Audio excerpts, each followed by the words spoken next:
నమస్కారం. నా పేరు జీ రుద్రాక్ష్, 7వ తరగతి చదువుతున్నాను. స్వామి వివేకానంద ఏకపాత్రాభినయం. నమస్కారం. నేనే స్వామి వివేకానంద. అసలు పేరు నరేంద్రనాథ్ దత్త. 1863 జనవరి 12న కలకత్తాలో జన్మించాను.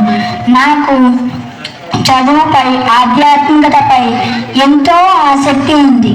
నా గురువు రామకృష్ణ పరమహంస. ఈయన బోధనలతో ప్రేరణ పొందిన భారతీయ సంస్కృతిని చాటి చెప్పాలనేదే నా లక్ష్యం.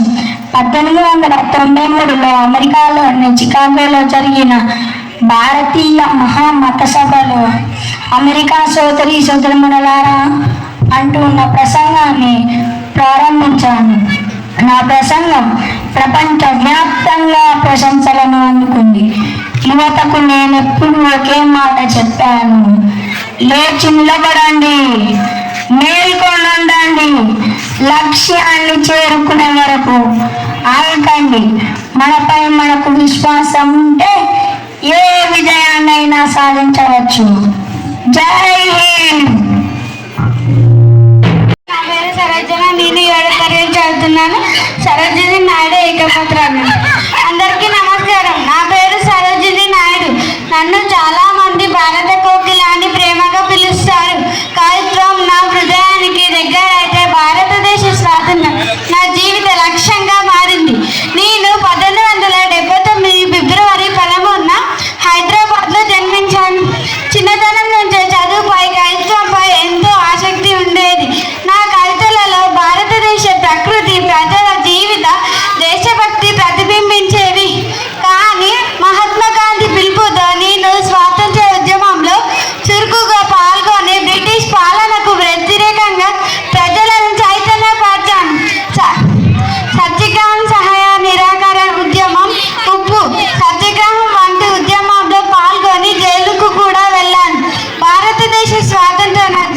భారతదేశ స్వాతంత్రంలో మహిళలు కూడా ముందుండాలని నేను పిలుపునిచ్చాను. మహిళలకు విద్య, సమాన హక్కులు, స్వేచ్ఛ ఉండాలని బలంగా కోరుకున్నాను. దేశం కోసం చేసే సేవ నిజమైన గొప్పతనం. మన మాట, మన కలం, మన ప్రతిభ దేశ అభివృద్ధికి ఉపయోగపడతాయి. జై హింద్, వందే మాతరం. ధన్యవాదాలు. My name is Abram. I'm studying 7th class, Komaram Bheem ఏకపాత్రాభినయం. నా పేరు కొమురం భీమ్.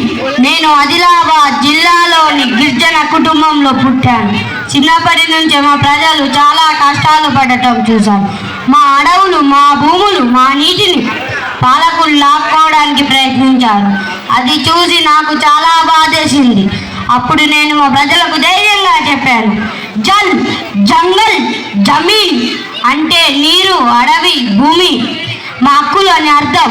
మా హక్కుల కోసం నేను ధైర్యంగా పోరాడాను. భయపడకుండా అన్యాయాన్ని ఎదిరించాను. నా ప్రాణం పోయినా నా పోరాటాన్ని ఆపలేదు. ఈరోజు కూడా నా పేరు వినగానే ధైర్యం, ఆత్మగౌరవం గుర్తుకు వస్తాయి. నా సందేశం ఒకటి: అన్యాయాన్ని చూసి మౌనంగా ఉండకండి, ప్రకృతిని కాపాడండి, అందరితో కలిసి మంచిగా జీవించండి. నేనే కొమురం భీమ్. నా జీవితం ముగిసిన నా ధైర్యం ఎప్పటికీ మీ అందరికీ ఆదర్శంగా ఉంటుంది. జోహార్, జై హింద్, జై కొమురం భీమ్.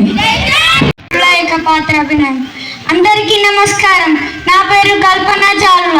నేను హర్యానాలోని కర్నాల్లో జన్మించాను. చిన్నప్పటి నుంచే ఆకాశంలో ఎగిరే విమానాలను చూస్తూ అంతరిక్షంలోకి వెళ్ళాలని కలలు కనేదాన్ని. ఆ కలలను నిజం చేసుకోవడానికి ఎంతో కష్టపడి చదివాను. నా శాలముగా ఎంపికై 1997 మరియు 2003 సంవత్సరాలలో 2 సార్లు అంతరిక్షంలోకి వెళ్ళాను.